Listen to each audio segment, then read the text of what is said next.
The last walk begins before you blink. Before you even realize what's happening. Hit subscribe, drop a comment, and stay with me because tonight's story doesn't just end. It lingers. The call came in just after midnight. A body had been found less than 2 miles from the outer perimeter of San Quentin State Prison.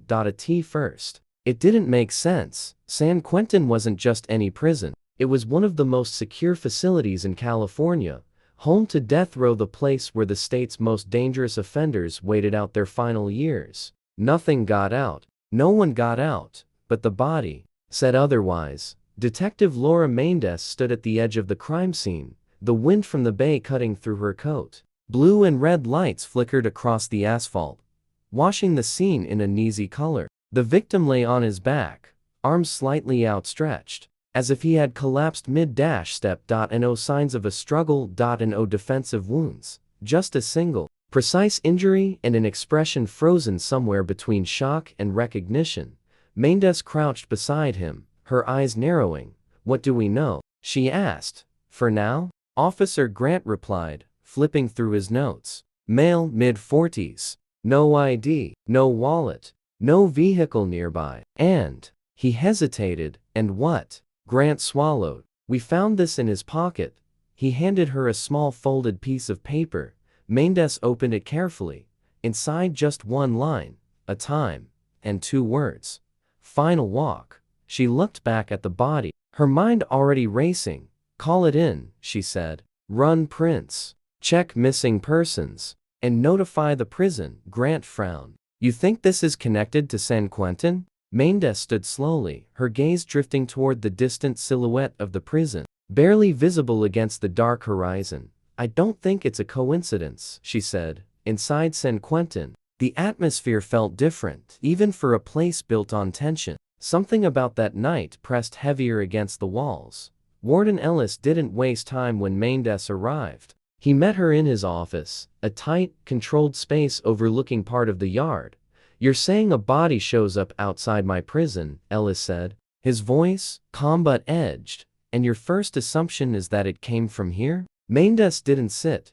"I'm saying the note we found on him reads, 'Final walk,'" she replied. "You tell me what that means." Ellis didn't answer immediately. Instead, he turned slightly, his eyes shifting toward the reinforced glass behind his desk. Beyond it, rows of cells. "Death row.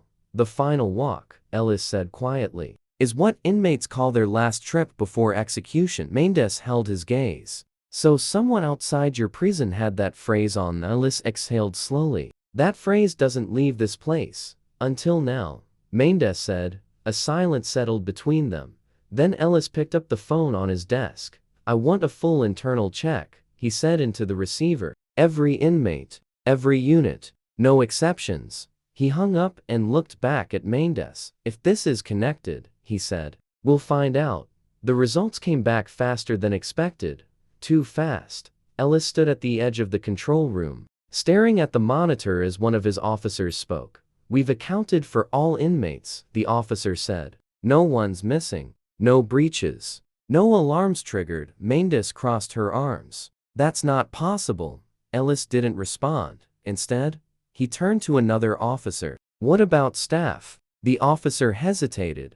"There is one issue." Ellis's eyes sharpened. "What kind of issue?" The officer pulled up a file. "Correctional Officer Daniel Reeves, assigned to death row night rotation. He didn't clock out this morning." Mendes stepped closer. "Is he here now?" The officer shook his head. "No, we checked his station. It's empty." Ellis's voice hardened. "When was the last time anyone saw him?" "About 6 hours ago," the officer replied. "During a routine check." Mendes's mind snapped into place.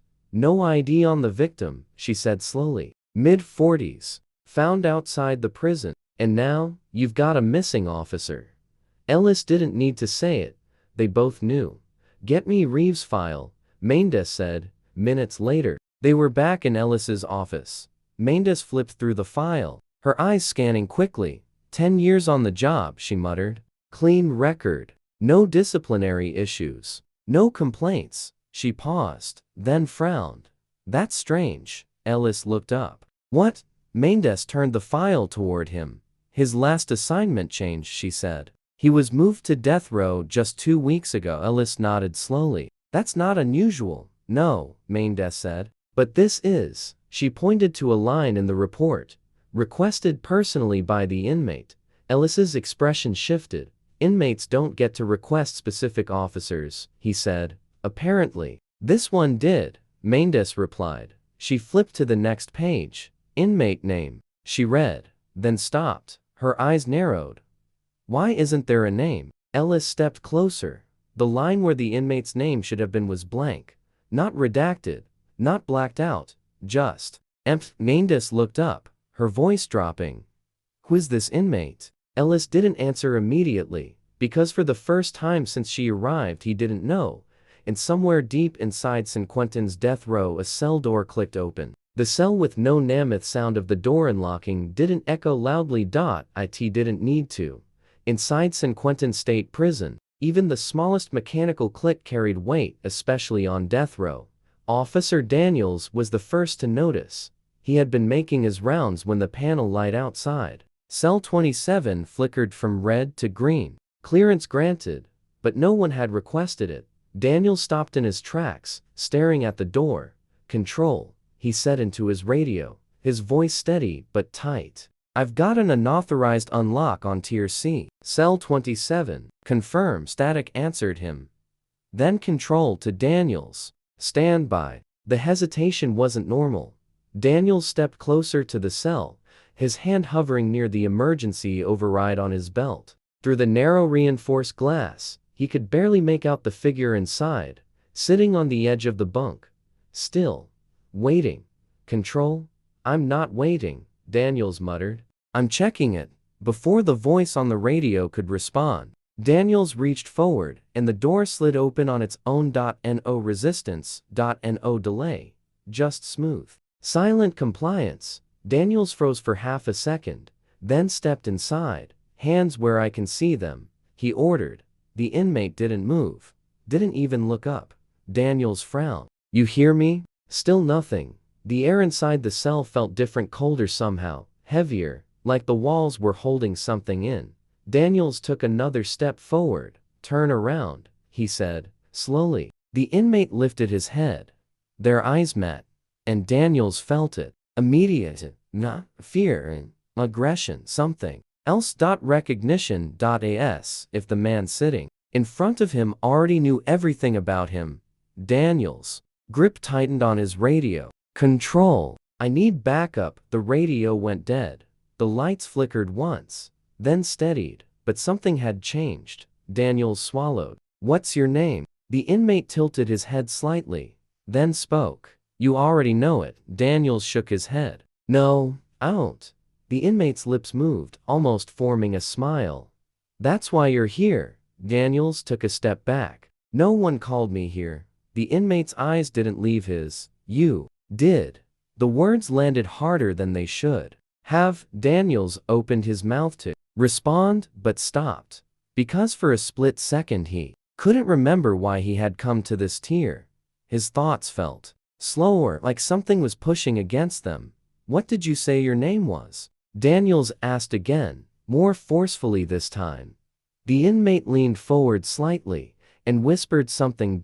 So quietly. Daniels barely heard it, but when he did his expression changed completely. The tension in his shoulders dropped, his grip loosened, and for the first time he nodded.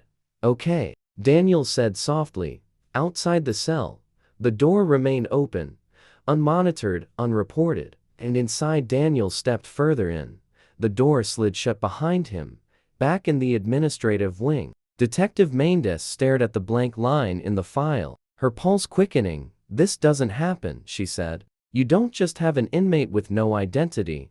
Warden Ellis rubbed his temples. We log everything. Intake, transfer, sentencing, there's always a record. Then where is it? Mendes pressed. Ellis didn't answer. Instead, he picked up another file from his desk. This, he said, handing it to her, is the transfer log from 2 weeks ago. Mendes flipped it open. Her eyes scanned the page, then slowed, then stopped. Wait, she whispered. Ellis leaned in. What? Mendes turned the log toward him. There's an entry here, she said. Time-stamped. Authorized? Signed. Ellis nodded. Right. Mendes tapped the page. But there's no origin facility.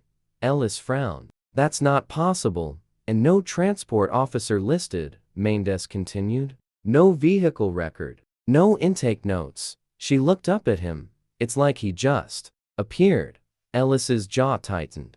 That's not how this works, he said firmly. Mendes closed the file, slowly. Then explain the body outside your prison, she said. Before Ellis could respond, the door to his office burst open. An officer stood there, breathing hard. Sir, we've got a situation on Tier C, Ellis's voice dropped. What kind of situation? The officer hesitated. Camera feed went down for 30 seconds, he said. When it came back, Officer Daniels was gone. Mendes's heart skipped. Gone how? The officer shook his head. Just gone. No struggle, no alarm. His post is empty. Ellis grabbed his jacket. Show me. They reached the control room in under a minute. The footage was already cued. Ellis hit play. The screen showed the Tier C corridor, Daniels standing outside cell 27, then entering. The door closing behind him. 30 seconds later, the feed cut. Static filled the screen. Then it returned. Same angle, same corridor.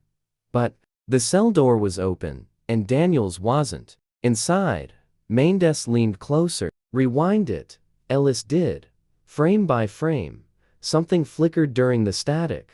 Barely visible, a shadowing against the wall. But not in any direction that made sense. Mendes pointed. Pause it there. Ellis froze the frame. The image sharpened slightly. And that's when they saw it. Inside the cell there was still someone there, sitting on the bunk. Exactly where the inmate had been. Before Mendes's voice dropped. That's not Daniels. Ellis shook his head slowly. No, he said, it's not. Mendes felt a chill run down her spine. Then where is he? No one answered. Because deep inside the prison, somewhere beyond the reach of cameras, a man with no name stood up from the bunk. And for the first time, he walked out of the cell. The walk that never-ending alarms should have been blaring. They weren't. Inside San Quentin State Prison, silence had replaced procedure. The kind of silence that didn't belong in a place built on constant surveillance and control. Detective Mendes stood in the Tier C corridor, staring at cell 27. The door was open. No restraints triggered. No emergency lockdown. Just open. That's not possible, she whispered. Warden Ellis didn't respond. He was watching the corridor ahead, his instincts overriding protocol now. Seal the tier, he ordered into his radio. No one moves without my command. Static answered him. Then, copy. But it didn't sound like his officer. Mendes noticed it too. That wasn't Daniels, she said. Ellis didn't take his eyes off the hallway. Daniels is missing. Then who just answered you? Before he could respond, footsteps echoed from the far end of the corridor. Slow, measured. Not rushed. Not afraid. Ellis raised his hand, signaling Mendes to stay back. The figure stepped into view. A correctional officer. Uniform clean. Posture calm. Face raw. Mendes felt it immediately. It was Officer Daniels. But it wasn't. His expression was too neutral, too empty, like something had been stripped away and replaced with imitation. Daniels, Ellis called out. Step forward. Slowly, the man obeyed. Each step perfectly even. Too perfect. Mendes watched his eyes. They didn't move, didn't scan, didn't react, just fixed straight ahead. Where have you been? Ellis demanded. Daniels stopped a few feet away, then spoke. I completed the walk. The words hit like a drop in temperature. Mendes stepped forward. What walk? Daniels turned his head slightly toward Ellis. Toward her. The final one. Ellis's voice hardened. That's not a procedure. Who told you that? Daniels didn't answer. Instead, he reached slowly into his pocket. Ellis's hand moved toward his sidearm. Stop right there. Daniels paused, then continued. He pulled out a folded piece of paper. The same size, the same shape. Mendes felt her stomach tighten. Put it down, she said. Daniels ignored her. He unfolded it carefully, then held it out. toward Mendes. She hesitated, then stepped closer, took it. Her hands felt heavier as she opened it. Inside 3 lines. 3 names. She read the first. Her breath caught. It was the victim found outside the prison. The second, Officer Daniel Reeves, the missing guard. Her chest tightened. She already knew what the third would be, but she looked anyway. Detective Laura Mendes. Her name, written clearly. It had always been there. She looked up slowly. "That's not possible," she said. Daniels tilted his head. "It already happened." Ellis stepped forward, his voice sharp. "Enough. You're coming with us now." Daniels smiled, just slightly. Then the lights flickered, once, twice, and went out. Darkness swallowed the corridor. Complete. Total. Mendes's breathing grew louder in her own ears. "Ellis, I'm here," he said. "Stay close." Somewhere in the dark a door opened. Then a night, sliding against lot 1, not too many cells. Opening. Mendes felt it now. They weren't alone. The air had changed. It felt crowded. "Turn the lights back on," Ellis barked into his radio. No response. Then a voice. Not from the radio, from the corridor. "We don't need them." The lights snapped back, dim, blue, and what they revealed made Mendes freeze. The cells along the tier all open, and every inmate standing just outside, perfectly still, perfectly silent, watching, not aggressive, not chaotic. Waiting. Ellis raised his weapon slightly. "Back into your cells now." No one moved. Mendes's voice dropped. "They're not responding." Ellis didn't lower the weapon. "They will." "They won't," Daniels said quietly. He was standing closer now. Neither of them had seen him move. Mendes turned sharply. "What did you do?" Daniels looked at her, or through her. "It's not what I did," he said. "It's what you're about to do." S shook her head. "I'm not doing anything." Daniels stepped closer, close enough that she could see the emptiness behind his eyes. "You came here," he said. "You read the name." Mendes's grip tightened on the paper. "That doesn't mean anything." Daniels's voice softened. "It means everything." The inmates shifted slightly, not forward, not backward. Just enough to feel like a single movement shared between them. Ellis stepped between Mendes and Daniels. "That's enough." Daniels didn't react. Instead, he looked past Ellis, down the corridor. "There it is," he said. Mendes followed his gaze. At the far end of the tier a door stood open. A door that hadn't been there before. And O markings. And O number. Just darkness beyond it. Her chest tightened. "No," she whispered. Ellis saw it too. "That's not on the floor plan." Daniels nodded slowly.